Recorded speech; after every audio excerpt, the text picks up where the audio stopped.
And welcome everybody, and welcome to our panelists. As you heard, tonight's topic is Philadelphia's long history of neighborhood segregation and its impact on how we live today. More than half a century has passed since Congress passed the Fair Housing Act, yet the legacy of government policies that restricted where Black people could live and limited their ability to buy homes reverberates to this day. And so many of the intractable issues that our communities face today can be tied back to decades-old segregationist policies, from the kind of health disparities that were revealed by the pandemic, to educational performance, to home ownership rates. So tonight's panel was inspired by a really illuminating report that was published in the Inquirer in October. That piece, which I believe is linked in the chat, concluded that, quote, Philadelphia is one of the most stubbornly divided metropolitan areas in a rapidly diversifying and increasingly integrated country, unquote. And it found that only Chicago is more divided along racial lines than Philadelphia. So I will admit that the results surprised me a bit. You know, as you heard, I've lived in a lot of different places. I've lived in New York, Boston, Philadelphia, and I didn't expect that the Philadelphia region would come out as the most segregated of those, at least those three.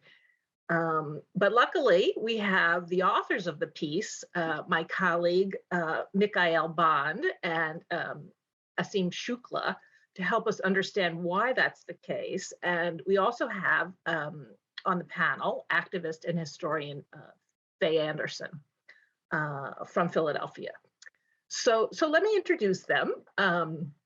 2 years ago, just as the pandemic was altering everything about the way we live and work, Michaelle Bond took over the real estate beat at the Inquirer, as well as the cubicle across from mine.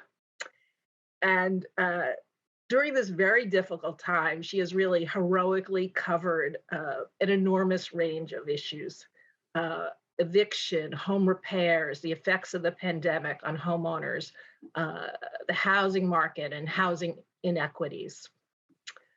We also have another colleague who's newer to Philadelphia. Aseem Shukla is a data reporter and developer, a job that he describes as, quote, doing quantitative social science on a deadline. Data is a big thing on newspapers right now. And he believes data helps illuminate trends that may not be obvious on the surface, particularly with respect to economics, sociology, and changing climate. Aseem is a graduate of Columbia Journalism School and Harvard University. So Faye Anderson. I first met Faye, I think at a historical commission meeting in Philadelphia, and I can tell you she is someone you don't want to mess with. She is a fearsome fighter for the preservation of historic buildings and culture associated with Black history, a history that cannot be disentangled from the city's legacy of segregation. And Faye is also the director of All That Philly Jazz, a place-based project that is documenting and contextualizing Philadelphia's golden age of jazz. And that project sits at the intersection of art policy and cultural heritage preservation. So I thought I would start with Aseem. You are relatively new to Philadelphia.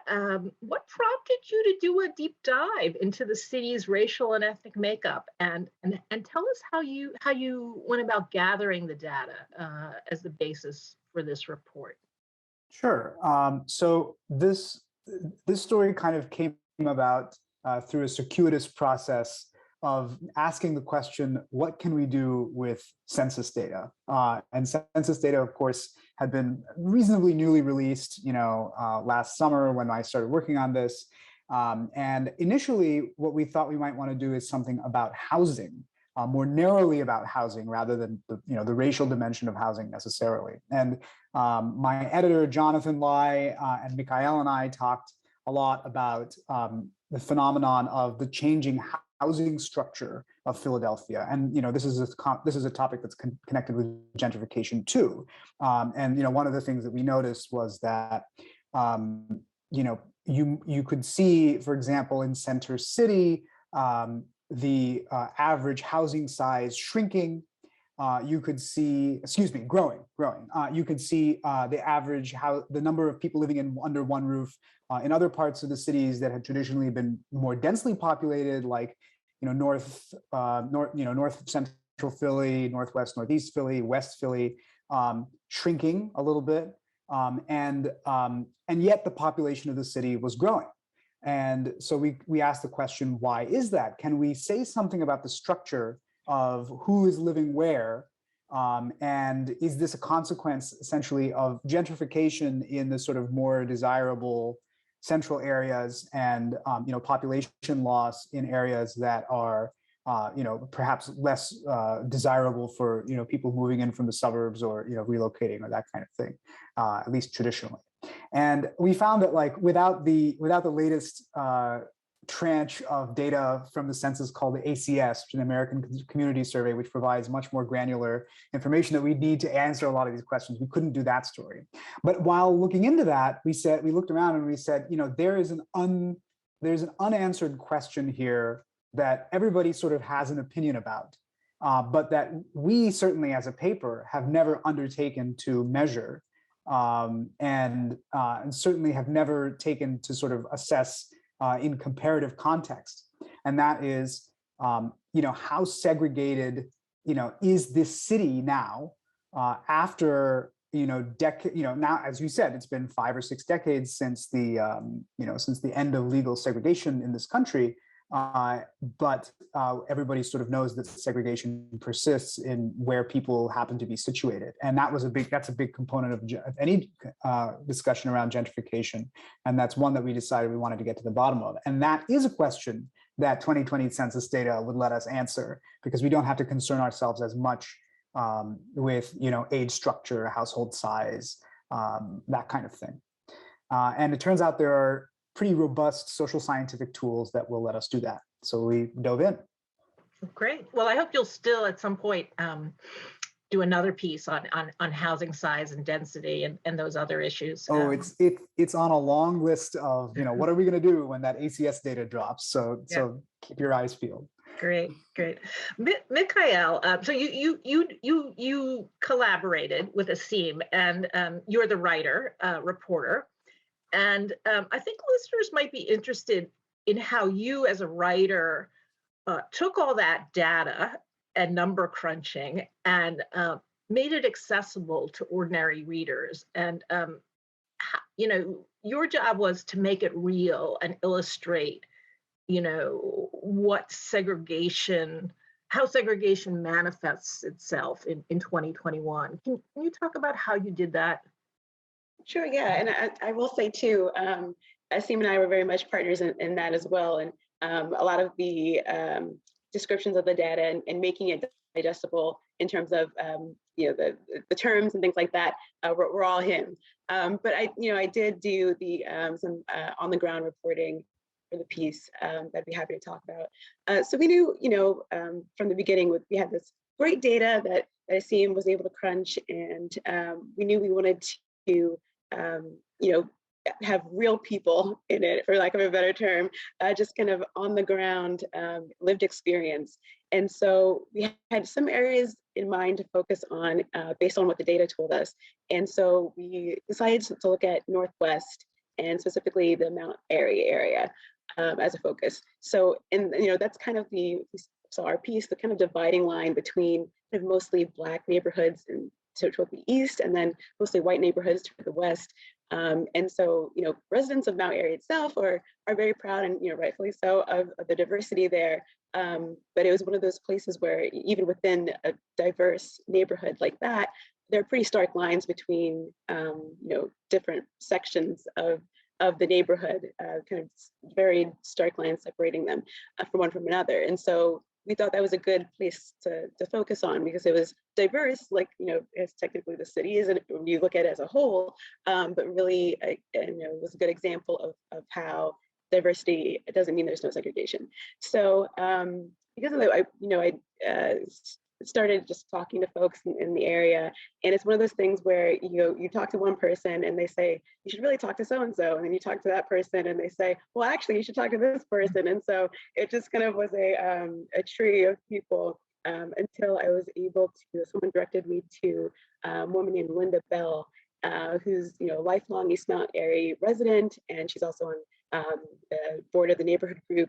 And so I sat in on a neighbors meeting, a zoning meeting, just to kind of get a sense of what some of the issues were, what currently that they were discussing. So I popped into one of those Zoom meetings just to see, and then I talked to Linda, and she and her neighbor Monique Burrell were kind enough to invite me to walk through their neighborhood with them on one afternoon, just to show me in real time, in person, what it was like and what they saw as the legacies of segregation, how it was still working today. And so they took me on a 3-hour tour of the neighborhood, and it just really grateful for their time. But yeah, we walked around, and they just kind of pointed out some of their observations and experiences based on what they lived every day, and they and their neighbors. So for example, they pointed out how there are more trees on the residential streets on the West Mount Airy side compared to the East Mount Airy side, which has the larger Black population. So tree cover as an issue. They pointed out different playgrounds along the same stretch of road, but just kind of in different areas. And so there was what they called the white playground, and then there was their playground. And Linda, she was 69 at the time of the piece. She mentioned how, when she was a kid, she wasn't allowed in the white playground. And so, that was something that happened decades ago. And, obviously she's allowed there now, but it's still kind of the perception is that there are separate playgrounds, and not even just the perception, but it kind of goes back to investment in different areas. And we'll talk about that later. But the fact that, the quote unquote white neighborhood was better kept and just had some more resources than the other one did. So those kind of examples of kind of the what they saw day to day in their lives. A lot of they pointed out vacant buildings, vacant homes that had been boarded up for a long time, and they were just sitting there. And the fact that you wouldn't see something like that in a place, down the street in Chestnut Hill. And then the fact that, just along the one stretch of road of Chew Avenue, along that road, there's a larger Black population, and you'll also see that it's a denser part of the neighborhood. The densest part of the neighborhood is majority Black, and you'll see more row houses versus single family homes. So yeah, and it's just the size of the homes and things like that. How a home that was the same size in the East Mount area, would be it was worth less than the same size home in Chestnut Hill. So it was really great to walk around with them and see, through their eyes and in real time, some of the, that really effects of residential segregation that people are feeling today. And again, they did all that without talking about, redlining or racial covenants and things like that. This is not in the past. This is not history. This is how history has affected the present. And so it was really great to talk with them and include them in the story as really good examples of real Philadelphians now dealing with the effects of this. Yeah, it was a really shocking opener about the two playgrounds, the tale of two cities. Did they have any history or explanation of why the playground on the Black side of the neighborhood didn't get as much city funding? I mean, did they know why that was the case? I think it was just basically people neglecting, that part of the neighborhood and just not getting the funds that they had wanted. But it's also who goes and uses the playground. It's still, it's kind of the chicken and the egg kind of thing too, because you know, the people who use the, you know, I call it their playground, are Black families, and so they've always used those, and so that's what they use, and that's where the sports programs are and things like that. So they continue to use that, and then, you know, so it's the people who are as a whole have, you know, lower incomes and things like that, and then so the other side of the playground, or the other playground, tend to be, you know, the larger houses and larger incomes and things like that. So in terms of just the resources that are available in the communities are just, it's desperate. So that's part of it, and just they think that the city, you know, just isn't focused on their side, like their section of the city. So it's about divestment too. Yeah, yeah. I want to drill down in some of your findings, and I just go back to Aseem for a minute before we get to Faye. And you know, Philadelphia is such an interesting case study for this kind of project, because the percentage of Black and white residents here is essentially the same. I think it was 42%, with the remaining 16% split pretty evenly between Latino and Asian groups. So based on that breakdown, you might assume that Philadelphia is actually a very integrated place. But you obviously concluded otherwise, and as you said, Philadelphia is more segregated than every other major city apart from Chicago. It's a really terrible, dubious distinction. And I realize, you know, data trumps anecdote, but maybe because I've lived here as well as in Cambridge and Boston, you know, it's so hard for me to accept that Philadelphia is more segregated than Boston.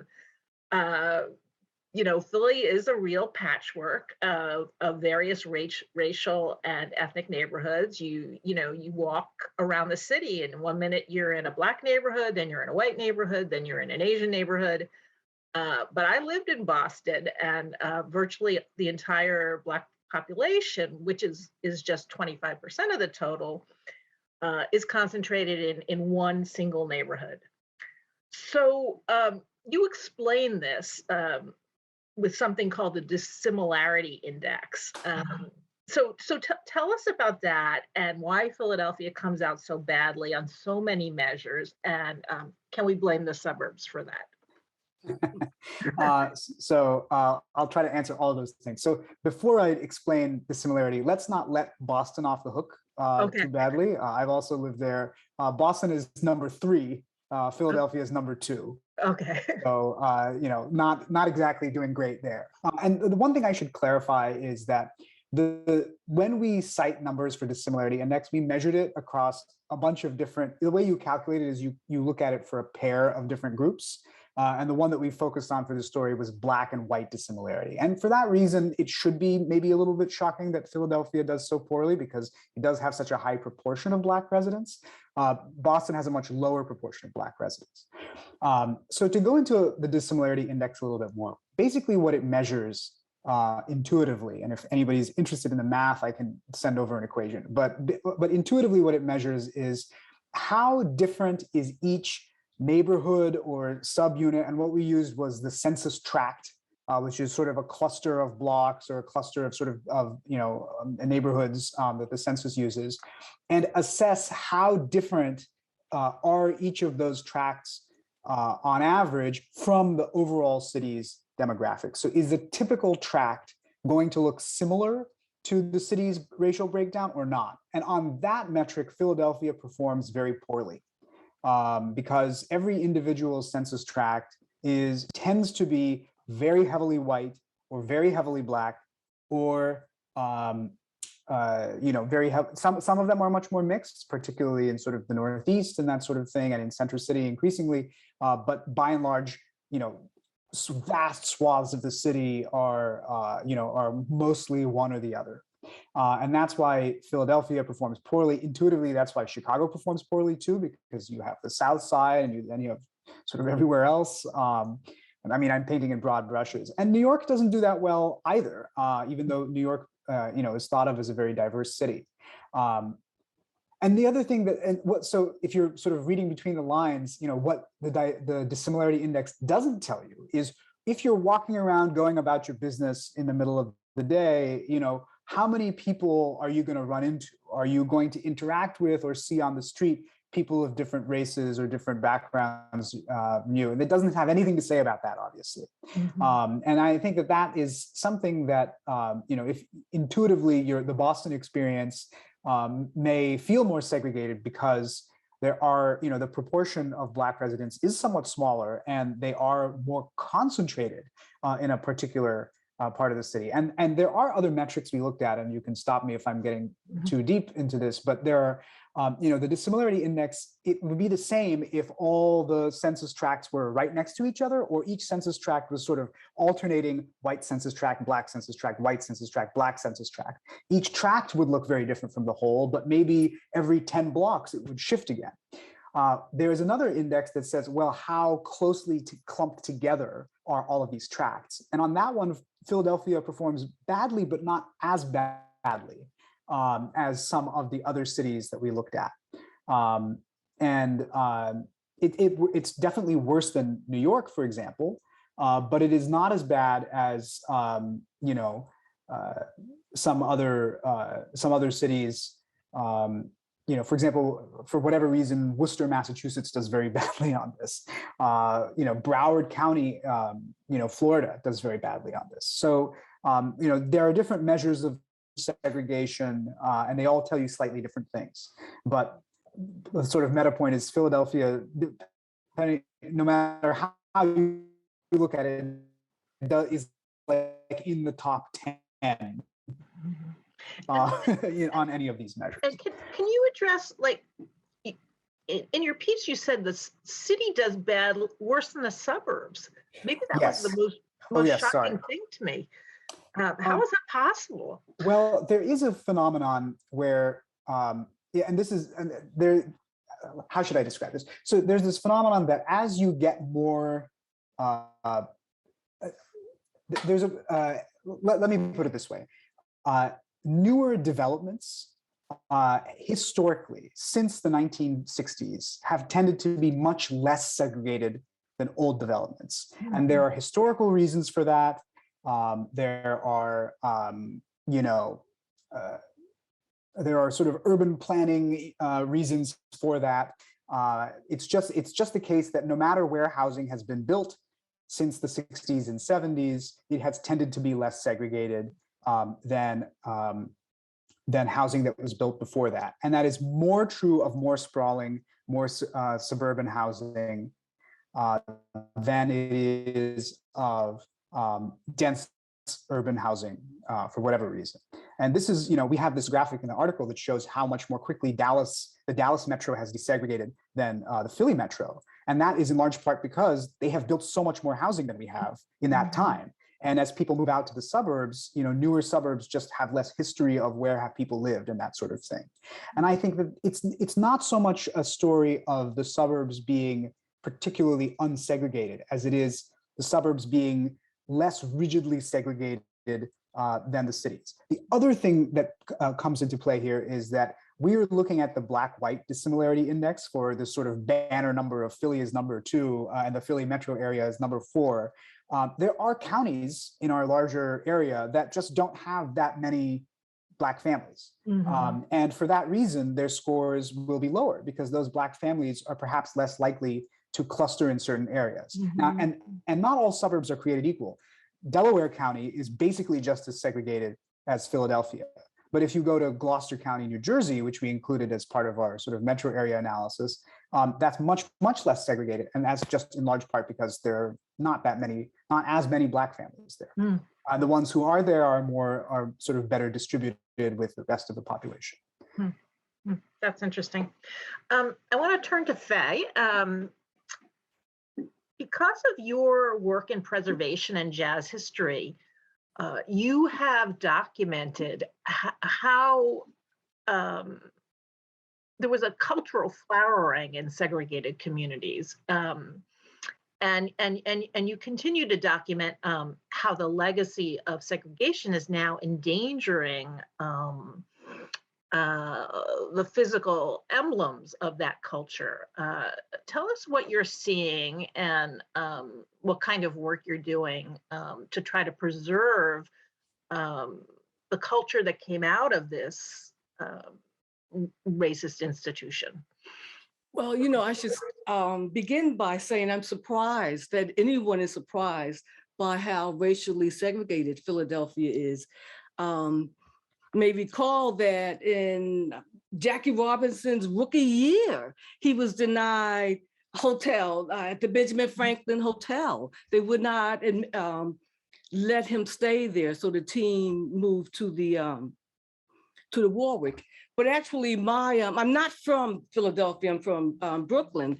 So my introduction to racial segregation, Billie Holiday was my introduction to racial segregation here.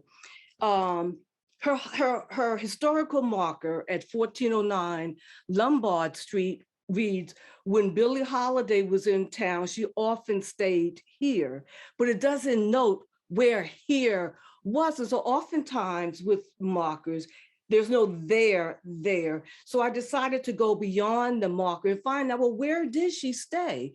And as it turns out, it was the Douglas Hotel, a Green Book site, first listed in the Green Book in 1947. So then that begged the question, why would she stay at this modest hotel where I subsequently learned, shared bathrooms?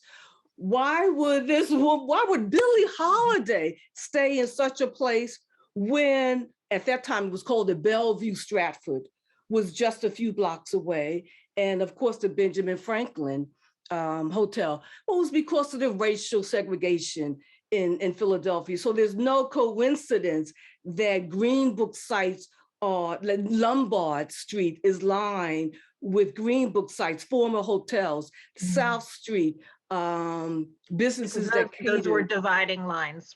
Is that right? I'm sorry, what? Lombard and South were kind of a dividing line between neighborhoods, right? Well, not so much a dividing line between neighborhoods. Lombard was more residential than South Street. South Street was a commercial corridor. And so as I got into it, you find that that it wasn't that African Americans were confined to certain neighborhoods. So that's why you had, again, South Street, the commercial corridor, Ridge Avenue, a commercial corridor, entertainment district, Columbia Avenue, now Cecil B. Moore, a commercial district and also entertainment. And so because we were through systemic discrimination confined to these neighborhoods, now these are the neighborhoods that are gentrifying. So of course, gentrification would have a disparate impact on preserving African-American cultural heritage and history. So I was listening about the suburbs being less segregated, and I really was surprised to hear that, because we have a Yorktown. Yorktown is living history. Yorktown, for those who don't know, is directly south of Temple University. So Yorktown is a response to racial discrimination, racial segregation, a response to redlining. The developer, Norman Denny, the developer, as it turns out, ironically enough, used to work with Levittown. So he knew firsthand the impact of the restrictive covenants. And so it was this developer, in collaboration with the pastor of Bright Hope Baptist Church, Reverend Gray, they created this suburban style living, because African Americans were not allowed to purchase homes in the suburbs, either because of the restrictive covenants or the discriminatory lending. And so take a walk around Yorktown, and that is really living history about these issues, but also such a rich cultural assets, again, because we were limited, restricted where we could live. So you have in this small community of Yorktown, you have the homeowners included Sister Rosetta Tharpe, the mother of rock and roll, gospel pioneer Marion Williams. And even before it was Yorktown, before it was developed, John Coltrane lived in this neighborhood. And of course, everyone knows, I guess, everyone knows me and Mrs. Jones. Billy Paul lived was one of the first home buyers in Yorktown. So Yorktown is really living history, which is why the homeowners are fighting it, that they are offended and outraged by people who had the opportunity to grow up in suburbs, who fancy themselves as urbanists, and they're now telling people who did not have a choice, well, this is yesterday. We should have higher density because of the access to transportation, and they don't know their history, don't know the history of redlining, don't know the history of racial discrimination, but more important, Yorktown is low density by design. Faye, just describe for a minute where it's located, so people. Yorktown, roughly between Broad and 10th, Cecil B. Moore and Girard. Mm-hmm. Right. And when it was built, it was, considered far from Center City, right? And now, as gentrification has really picked up, it's right in the path. It's right between Center City and Temple University, which is part of the reason it's come under a lot of pressure, development pressure, right? So let's go back to Michaelle for a minute. And, in the book, The Color of Law, Richard Rothstein argues that the federal government really aided and abetted white segregationists by creating policies that made mixed race communities illegal. And those policies were carried out by banks and home builders and zoning boards. And really, the book is shocking, and it shows how those policies go far, far beyond what we, call redlining. And I was wondering, in your reporting, not just for this piece, but for, some of your other work, what sort of inequities still exist today you're seeing, and how do they play out in people's daily lives? Yeah, they definitely do. Good question. So, and we talked about the fact that, these historical factors played into segregation now, and Faye mentioned, redlining and racial covenants. And, you see this in my reporting. I've seen it in talking to people that, historically Black neighborhoods or mostly Black neighborhoods, that means something for the people who live there. And it's in terms of quality of life issues and things like that. So, historically Black neighborhoods have higher rates of demolition, for example. Homes are undervalued in appraisals if you're in a majority Black neighborhood. So you get, less for your home. They have less access to financing if they need, loans and things like that today. Neighborhood services, like the playground example, but the neighborhood services are more likely to be underfunded. Have worse access to schools and fewer food options, fresh food options, and less access to transit and those kinds of things. Illegal dumping, gun violence, all that kinds of things. And that's just because of where you're living and the fact that you're living in a majority Black neighborhood. There's those environmental impacts. There's more flooding in formerly redlined areas, more industrial land uses. You have environmental racism there with people breathing in of these chemicals and pollution in areas that were formerly redlined and majority Black.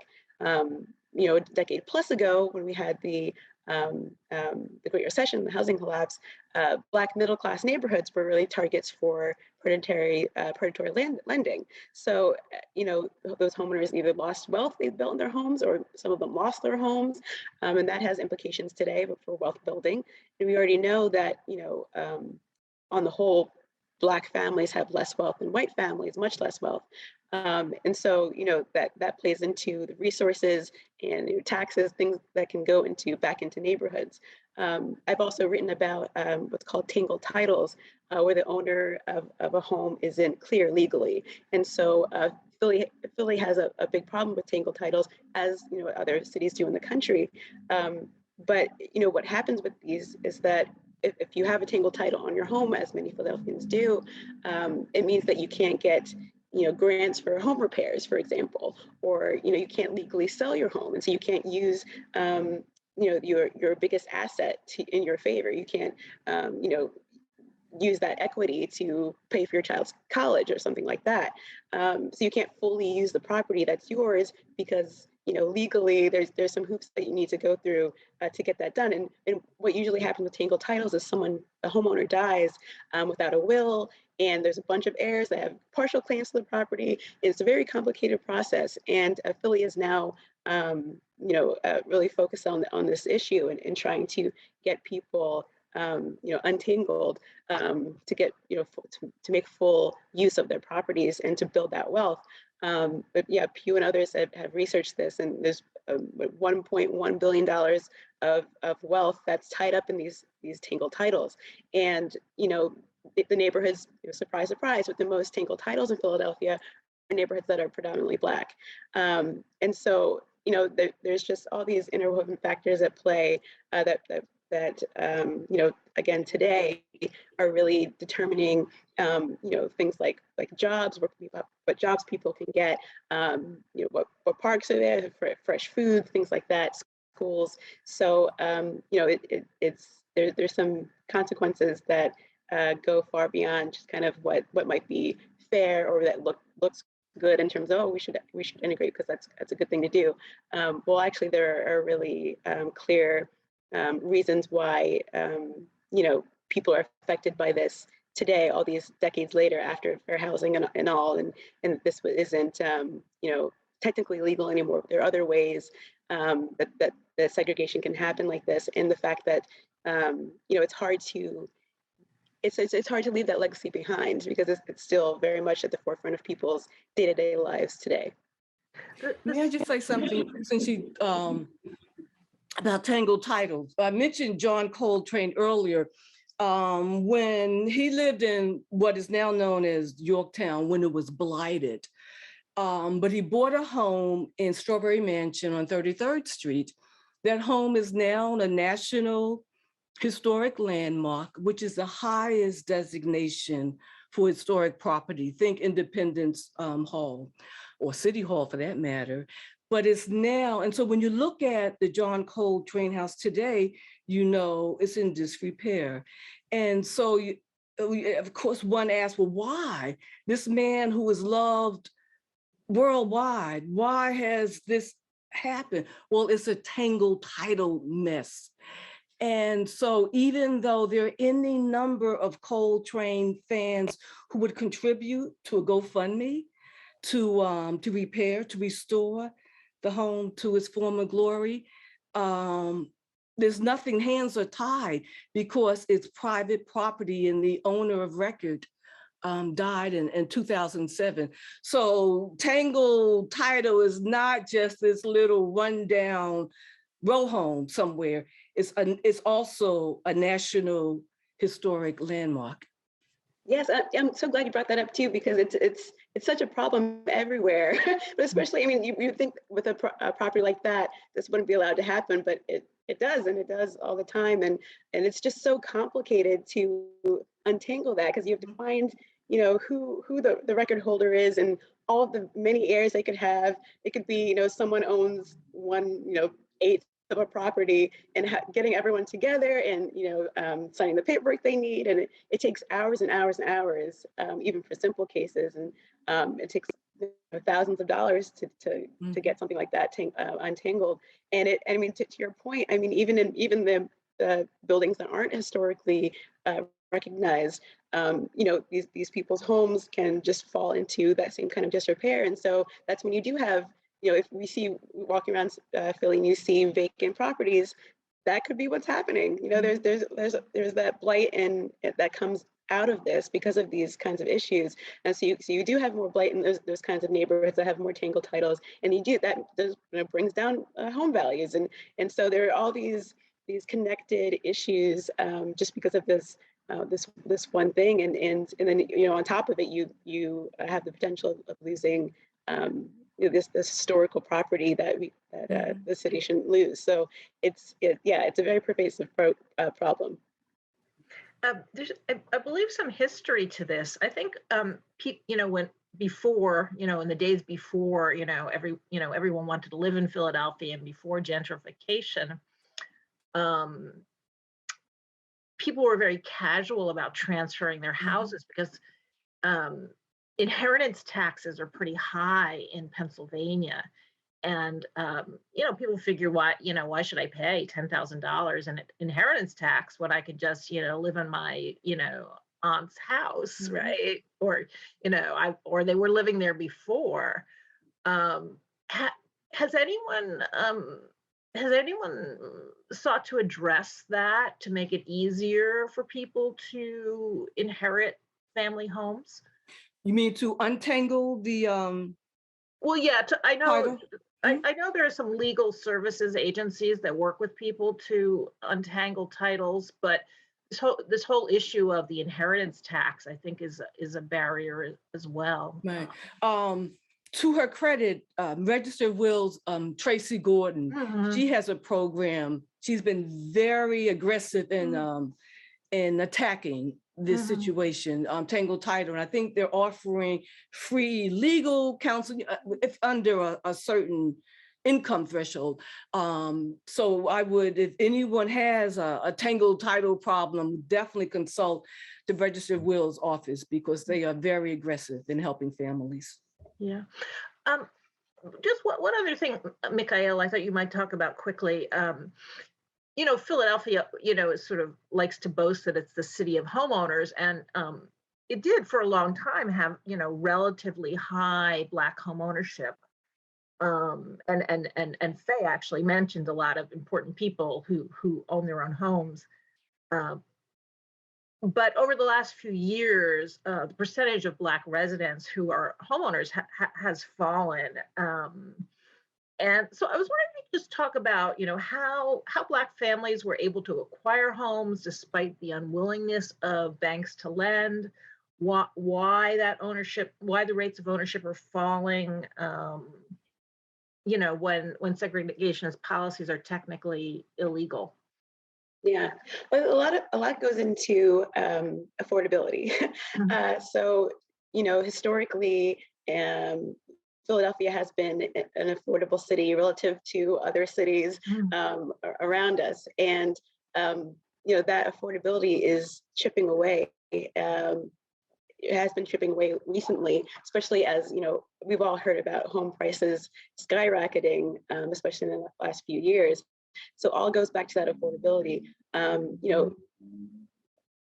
Families used to be able to own homes for a relatively small amount, and they can still have, their incomes are still able to be homeowners. But now, home prices have risen to a level where wages have not kept track. So it's harder and harder for folks to become homeowners. And it's just, it goes back to Black applicants or Black homeowners don't have, they have, the types of jobs that they have pay less. They don't have that wealth that white families were able to accumulate through the generations by being homeowners, sooner and for a longer period of time.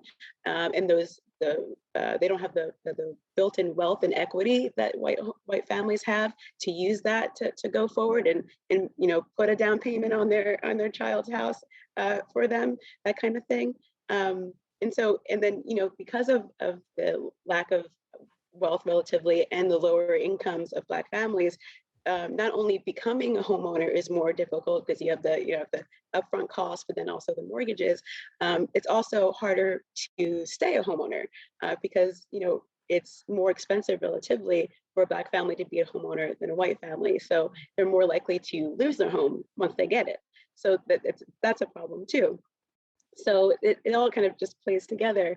And you mentioned that the dropping rate, and so homeownership has dropped in the city for everyone, but the gap is still there, and it's even the gap between Black homeownership and white homeownership in the city is slightly above where it was 30 years ago, which is striking, especially That's because amazing. of the what all has been done and not done to fix it, and the fact that those segregation policies and restrictive policies of decades ago were decades ago, but we're still feeling those effects. So I have let's see, we have a couple numbers here, but so Do you have the numbers? yeah, I have a couple. I pulled some. So in 2019, the Black homeownership rate in Philadelphia was 47%, compared to 59% for white Philadelphians. So that's the gap that has been about the same for 30 years. But we still do better, actually, gap-wise compared to the national numbers. So the national Black homeownership rate in 2020 was 43%, which was slightly lower than a decade ago, but it's about 30 percentage points less than the white homeownership rate. So the Black homeownership rate is 43%, and the white homeownership rate is 72%, and it's not getting better. And then there are reasons more reasons behind that, where Black and Hispanic applicants are more likely to be denied for mortgages. Black applicants are especially more likely to be denied because of their credit, either lack of credit or poor credit. So it's it's compounded factors there that have contributed to the declining rate. So it's loans, it's credit, it's student loans. Speaking of loans, Black families are more likely to have student loans and to have more student loans. So that impacts your ability to be able to buy a house or make a down payment or make your payments. So it's all a matter of that wealth and income, and using your assets to increase your assets. So home building begetting home owning. So it's those kind of layer factors are all worked together to keep the rate or keep the gap in home ownership where it is, even with folks, this being a bigger issue in the past few years, and all these resources and lots of nonprofits, and everyone's trying to kind of figure out how to chip away at it. But yeah, it really just comes back to wealth and income and just affordability. There's another aspect of this, and maybe Aseem would possibly jump in on this. And I'm friendly with Chris Bartlett, who's head of the Wesley Way Center, the LGBTQT Center, and the area around that that used to be known as the Gayborhood. And one reason it came into being is because LGBTQT people didn't feel comfortable living in other neighborhoods, and they all kind of grouped together. It's a kind of typical affinity thing.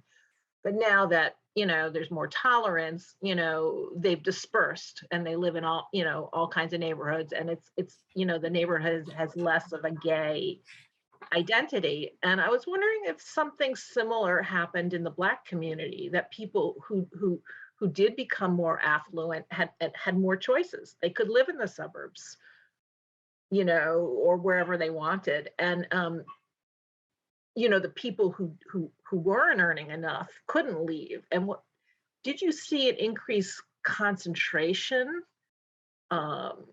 as a result of that, of more intensely concentrated Black and or white neighborhoods, or lower income neighborhoods, because certain people lack mobility because of income? Aseem, do you know anything about that? I don't know the answer to that. I will say, what you would want to do is, again, with this data we didn't yet have available, you would be able to measure that. So have, for example, predominantly Black neighborhoods become more homogeneous from an income perspective? And that's an answerable question. The other thing that I will say is that sort of in the course of my own reporting for this story, I came across some scholars talking about almost the opposite phenomenon, which is that they said that yes, this is a thing that since desegregation has become more sort of socially acceptable, from setting aside the legal stuff, you will see upwardly mobile, upwardly economically mobile people of all races go to what they think of as a good life in the suburbs. But also, one of the mechanisms of integration in inner cities is, even setting aside gentrification, the increased diversification of neighborhoods that are sort of lower on the sort of socioeconomic spectrum, that have that are becoming more diverse, even though they're not upwardly mobile. And so, one scholar I talked to said that he has noticed this phenomenon of predominantly white neighborhoods that Hispanic and Asian people move to, and that then become in some ways safe for Black people to move to as well. That might be, a little bit better than some of the neighborhoods that they came from in terms of amenities, but are still not particularly, high-end neighborhoods. But that changing sort of social mores have allowed that to become a phenomenon when you would never have really seen that in the first half of the 20th century. Right. That's interesting. So, Faye, I'm going to give you the hard question. What can we do about all of this? We want more integrated neighborhoods, yet we know what sometimes starts out as integration is often followed by gentrification and displacement. How do we create a balance? How do we protect communities, protect people, and keep them in their homes, and yet break down these walls of segregation? Well, segregation was by design. Racial segregation stemmed from redlining, which was by design, sanctioned by the federal government. Restrictive covenants, which were private but were legally enforced. And so we now have gentrification, which is also by design, which is also the result of public policy. So we have to have public policies in place that will enable people to stay in their homes and to be able to purchase homes. Like, again, I go back to Yorktown. I'm going to try not to be triggered, but Yorktown is listed on the National Register of Historic Places, the Yorktown Historic District, because it's a model for how to promote Black home ownership. It did not come about by happenstance. It was through public policies, public planning, and community planning. So we have to have policies in place. Like public policy got us to this point, public policy should get us out of this point. So help seniors, have funds for seniors to repair their homes, have funds for first-time home buyers. Just don't let it leave it to chance, because we didn't get here by chance. We got here by design. But the bottom line is I don't know. So when you asked about numbers, I looked up. Today I am, after all, a public policy consultant. I was startled by the numbers for Philadelphia. The median home price is roughly $250,000. The median household income is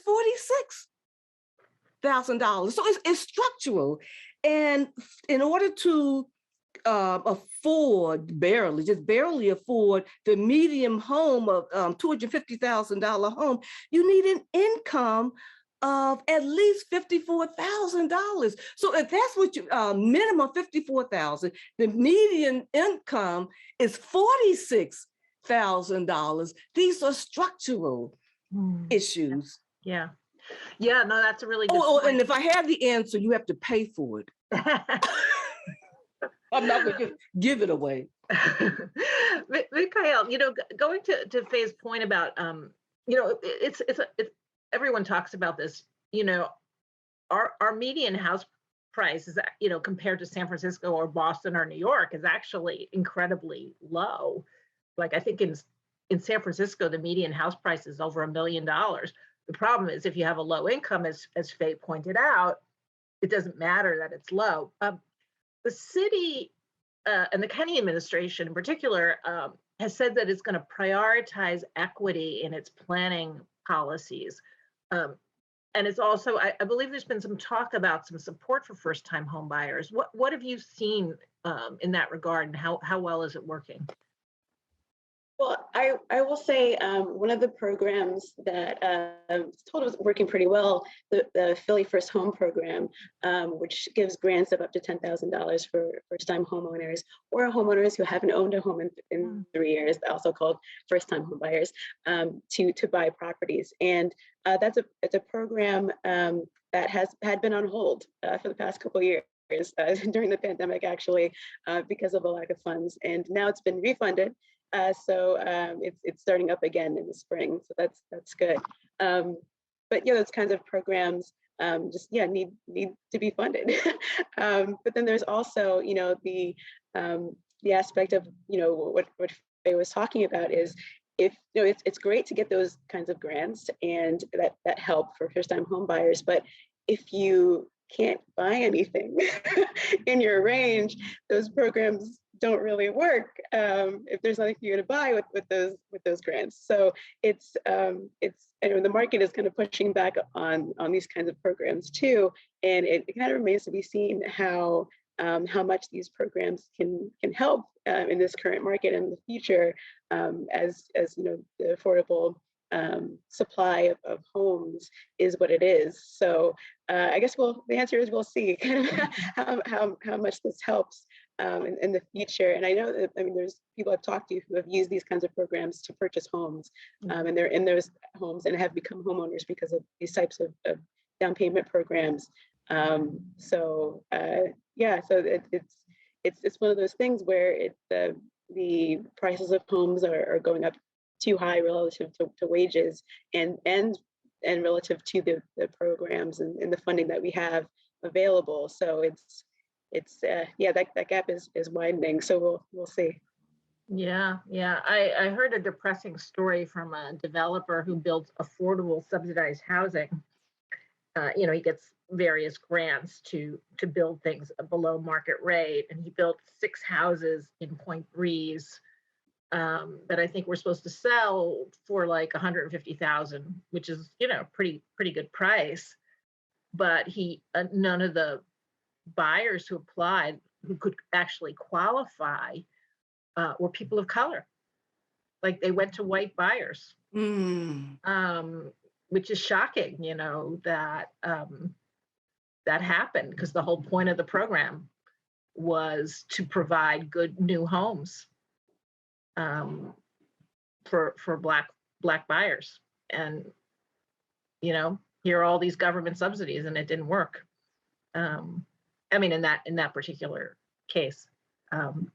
So I think I see some questions in the Q&A, and let me just take a quick look at them, and I'll throw them out there. So an anonymous attendee writes that it's really hard to hear some of these statistics. They're very depressing. And that attendee asks, are there any financial awareness, wellness classes being taught in schools, for future brown and black students and future home buyers? I guess this is a question for you, Michaelle. is that a reasonable approach to provide those kind of financial literacy classes? I would say yes, but I don't know if we're doing those types of things in the city. In terms of teaching at schools, I can't speak to that. I know that that kind of conversation has been going on nationwide about, making sure students are more financially literate. I can say that there are that we have a lot of housing counselors in the city, nonprofits and things like that, that do focus on helping people, build their credit and improve their credit, paying down their debts, and just figuring out, like, budgeting and things like that, and what it takes to be a home buyer, and the fact that, just because you can afford a certain type of a size mortgage doesn't mean you might not want to go to your upper limit, and just kind of what to expect as a home owner in terms of repairs and maintenance and insurance, all the other things that go into being a homeowner. But a lot of that, is happening in these kind of the nonprofit space, and these organizations that are kind of stepping up to help people not just become homeowners, but remain homeowners and keep their properties. So that's, I don't know about schools, but I know that other people are trying to teach this, and it's a lesson that people are learning too late, really. I mean, I guess I won't say too late, but very late in life. Where folks I'm talking to in their 50s, 60s, 70s didn't know some of these things that they're learning now in terms of, I talked to someone recently who's about 60, and he said that he didn't really have any credit to speak of. So it's not like he had bad credit, but he didn't have credit. And so he told me, that he realized not having credit is just as bad as having bad credit. And that's something he didn't know. No, he thought, I don't have bad credit, so I'm all right. But no. So he was able to go to some of these housing counselor classes and learn how to build up his credit. Now he just became a homeowner last year. So these are things that it's very good that it's happening. It's a little late in people's lives, but better late than never. Yeah, well, at least he can pass that on to his children. Having done a little reporting for our Future of Work project at the Inquirer, a couple of things, really hit me, in connection with the schools. And, I think the school district has, fallen down in so many ways, but particularly in what they call career tech jobs, the kind of jobs you can get without, the kind of training that gets you a job that pays well, and you don't necessarily have to go to college for that. If the schools did a better job of training people, if community college was made free, if the federal government would give out Pell Grants for non-degree programs, for other kinds of training programs, it would definitely boost people's salaries. And sort of the most basic thing that could be done to boost people's salaries would be to raise the minimum wage, which the state legislature will not let Philadelphia do. And so we still have a minimum wage of $7.25, which I think comes out to like $15,000 a year. Raising that minimum wage to $15 would, significantly increase people's incomes and make and give them more options about where they could live. So that's my 2 cents on this sort of school part of this. So let me see what else we have here. So I see someone is talking about Philadelphia. Yvonne Haskins, who I know has a birthday today. Happy birthday, Yvonne. And she writes that Philadelphia has the highest poverty rate among large cities, and it's about to announce a $400 million plan for affordable housing, and it's being done in city council behind closed doors. And she writes, it's well known fact that it's less expensive to subsidize homeowners than rental housing. and she says, but we only have a measly down payment. This goes to what you were saying earlier, Michaelle. And there are no community land trusts to preserve affordability. Maybe you could talk a little bit about community land trusts. Are we getting any closer to creating those, Michaelle? That's something that I can't really speak to. I'm not sure about that. It's something that I've been hearing about, but whether we're closer, not sure. I know neighborhood groups have been wanting to easier access to properties that the city owns, so they can build housing that that their neighbors can afford. So there's been lots of talk about it and advocacy in that space. But I'm not sure that I can say whether we're closer to having that happen or not. Okay, hold on. If I can just, I'm glad Yvonne mentioned the housing fund, because I'm going to put that on my to monitor list, because I was not aware of the project in Point Breeze, the failed experiment in Point Breeze. And so what are they doing? Have they looked at what happened? What went wrong in Point Breeze with those 6 affordable houses? Have they looked at that to make sure that is not replicated in this proposed 400 million? And so it's discouraging to hear Yvonne say that there've not been any public meetings about it. So we should. So I hope the Inquirer stays on top. Yeah. Of that. Yeah. Here's an interesting question from Mary Lou Delizia. What neighborhoods are successfully integrated in our area? I mean, you mentioned obviously Mount Airy, but are there any others? From what I read, there are some metropolitan areas, and maybe Aseem could speak to this, like Washington, D.C., where you have incredible diversity in the suburbs. Are there suburbs in our area that are very, very diverse? I don't know. I couldn't say too much off the top of my head. I do know that within the city itself, some of the most diverse areas are in Northeast Philly. And that has been the case for a long time, and those areas are getting more diverse. And I think that's largely because of immigration. But also closer to Central City, there are areas just north of Central City, Brewery Town, but also south of Central City, in various parts of South Philly that are becoming very diverse. And that's mostly because of gentrification. And we didn't and really couldn't measure the impact of gentrification specifically on integration, because you sort of have to figure out who is a gentrifier, and it's difficult to know that without income data and age and that sort of thing, and that's sort of what we wanted to do initially. But as far as suburbs go, I don't know. I would be happy. It'd be interesting to look at an analysis of that. I do know that Delco is one of the most diverse counties in our area, but it's also one of the most segregated. Are there communities within Delco that are better integrated than others? I'm not sure.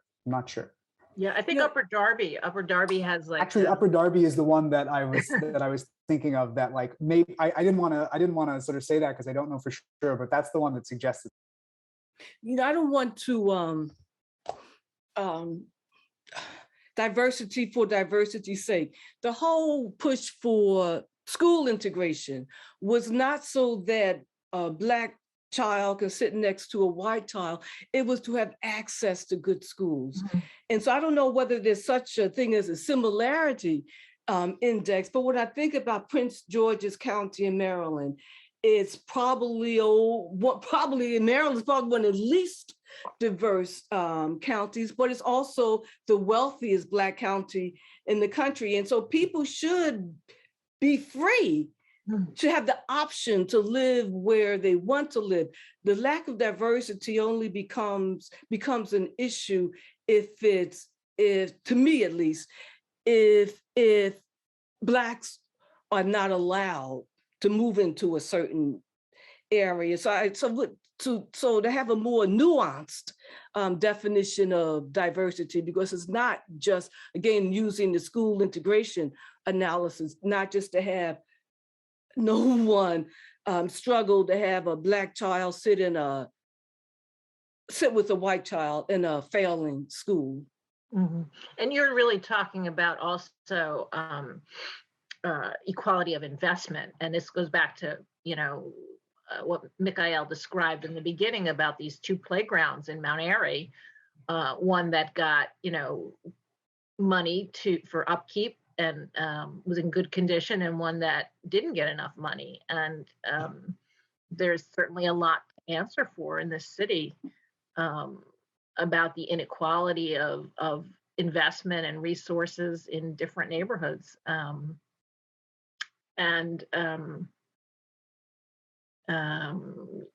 Are we, the rebuild program under the Kenny administration was supposed to address that, but it seems like it's made very little progress in improving those amenities for people. So let me look at some other questions here.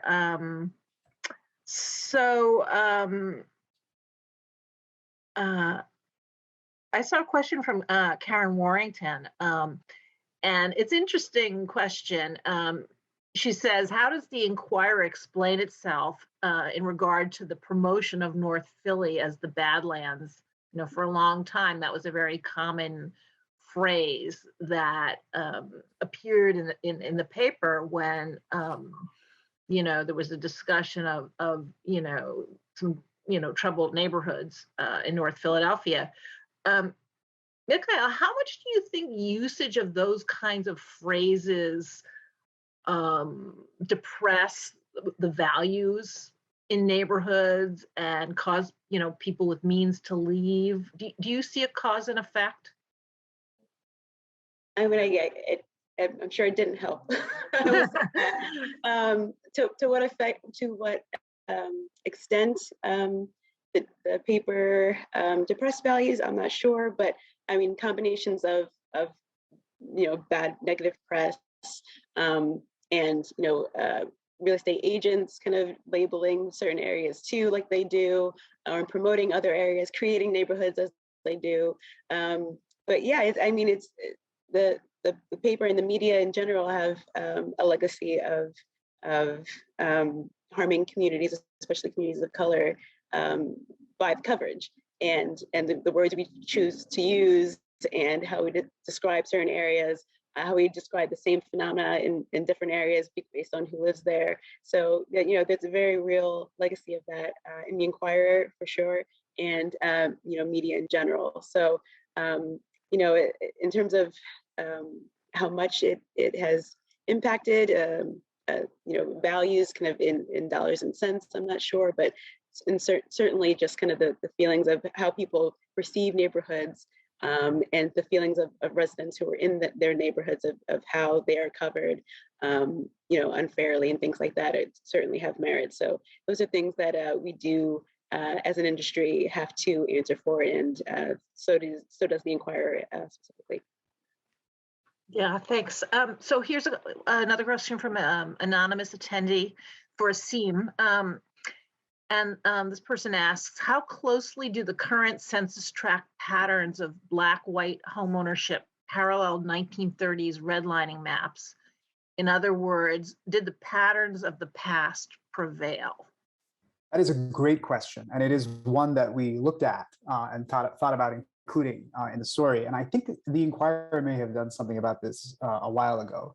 But long story short, it's not as simple as you think. There are some neighborhoods in Philly that were redlined in the 30s that mapped very closely to where Black families live today and generally don't have great social outcomes. But there are also neighborhoods that, in the thinking of the time, corresponded to problematic groups, that you didn't want to, have live by, more virtuous groups like, Italians and things like that in South Philly.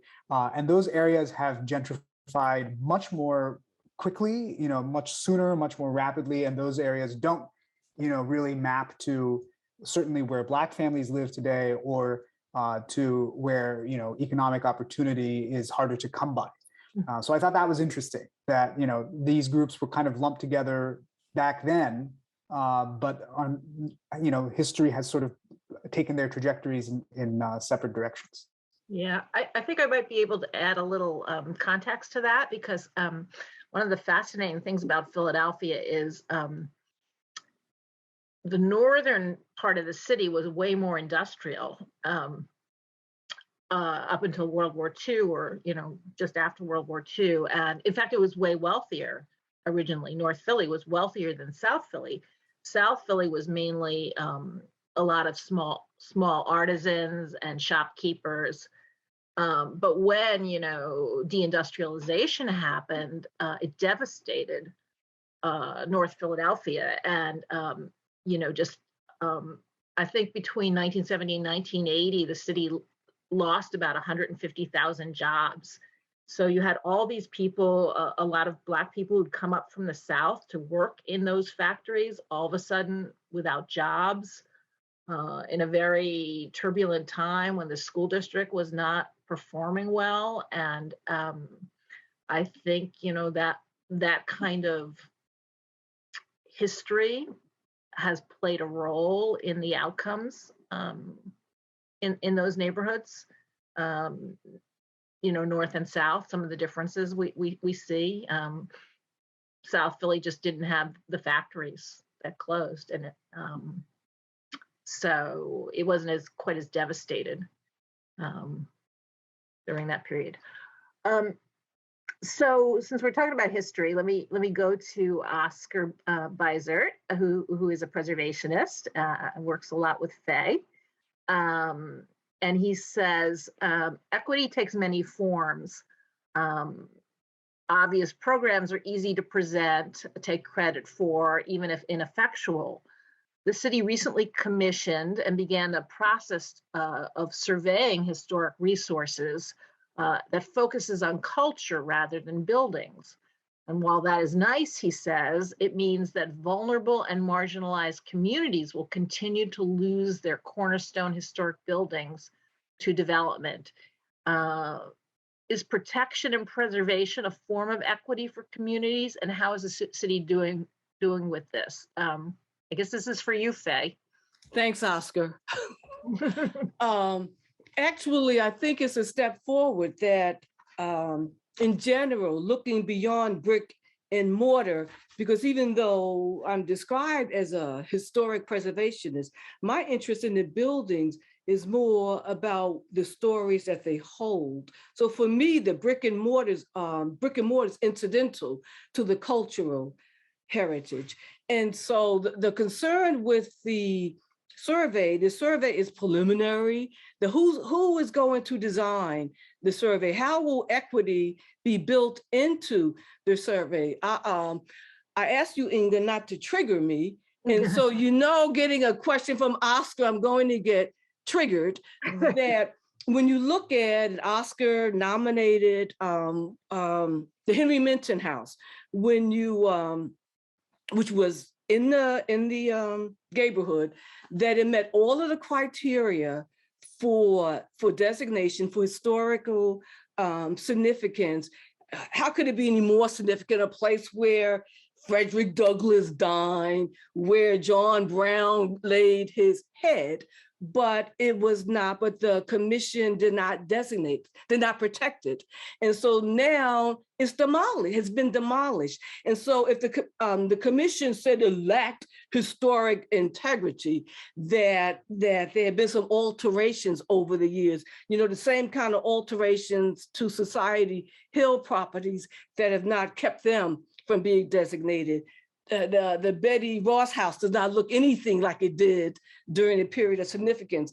But anyhow, but if cultural heritage were a criterion that may have preserved the Henry Minton house, but actually I don't think it would have, which is why that vote is now under investigation. And so what we need with the survey, which at the rate they're going is preliminary. I think they're still looking for partners. So by the time the survey is initiated and completed, what will be left? So I think that the fact that they're going beyond brick and mortar, looking at cultural heritage, I think that's a good thing. But again, it goes back to who designs the survey and who determines what stories are told. So it's very much a work in progress. And given the past efforts of the commission, I'm not very hopeful. Mm-hmm. Yeah, isn't cultural history the #1 criterion in the Secretary of Interior standards for preservation? I mean, ahead of architectural merit? I don't know whether it's #1, but it is included. And in fact, the standard that the Philadelphia Historical Commission uses isn't even in the ordinance. They have plucked out of thin air this historic integrity test. And so it allows a lot of discretion, but if they just follow the letter of the law, we would still have the Henry Minton House, as opposed to what we have now is this hole in the ground for the last 3 years. And the developer, Midwood Investment and Development, the CEO said that they were building, quote, for the demographic moving to Philadelphia. So Black folks are already here. So he's already said that it's not for us, but yet he was allowed to destroy one of the few remaining underground, one of the few remaining properties associated with the Underground Railroad, and all we have to show for it is a hole in the ground. Yeah, yeah. I guess I have time for one last question here, and we'll bring it back to Aseem. Maybe discuss this a little bit. Do you have any explanation for why areas like the Main Line, Villanova specifically, are not very well integrated?